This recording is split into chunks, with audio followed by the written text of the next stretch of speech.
This channel does not promote any violent, harmful, or illegal activities. All content provided by this channel is meant for an educational purpose only. আমাদের দেশে শেয়ারের বাজারের প্রধান দুই সূচক সেন্সেক্স এবং নিফটি। সেন্সেক্স যেমন সূচকের প্রথম 30টি শেয়ার নিয়ে তৈরি হয়, আবার সূচকের প্রথম 50টি শেয়ার নিয়ে তৈরি হয় নিফটি 50। তেমনি বাংলাদেশের ঢাকা স্টক এক্সচেঞ্জে তালিকাভুক্ত সবচেয়ে ভালো 30টি কোম্পানি নিয়ে তৈরি হয় ডিএসই 30 সূচক। ঢাকা স্টক এক্সচেঞ্জ বাংলাদেশের প্রধান স্টক এক্সচেঞ্জ। ডিএসই 30 ছাড়াও ঢাকা স্টক এক্সচেঞ্জের ডিএসই এবং ডিএসইএক্স নামে আরও দুটি স্টক সূচক রয়েছে।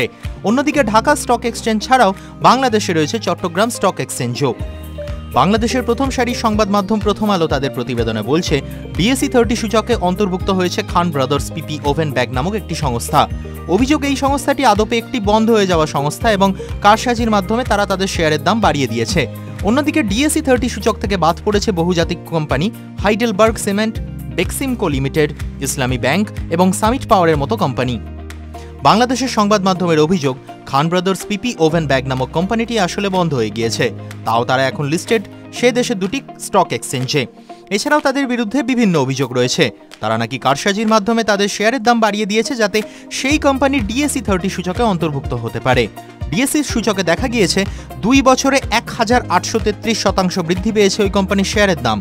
আগে যে শেয়ারের দাম ছিল মাত্র 12 টাকা, সেই শেয়ার 2 বছরের মধ্যেই সর্বোচ্চ 232 টাকা ছুঁয়ে ফেলে। তবে শুধুমাত্র Khan brothers PP woven bag নয়, আরও 8টি সংস্থা অন্তর্ভুক্ত হয়েছে ডিএসই 30 সূচকে।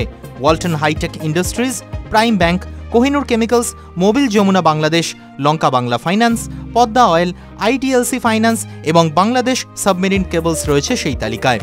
গত 1 বছরে বাংলাদেশের শেয়ার বাজার আকাশ থেকে প্রায় মাটি ছুঁয়ে ফেলেছিল। যদিও শেখ হাসিনার দেশত্যাগের পর আশার আলো দেখতে পাওয়ার আশায় কয়েকদিন উপরের দিকে উঠছিল পড়শি দেশের শেয়ার বাজার, কিন্তু তারপর বাস্তবের রুক্ষ চিত্রনাট্য সকলের সামনেই চলে আসে।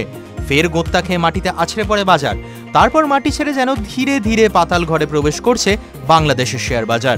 টিভি9 বাংলা ডিজিটাল।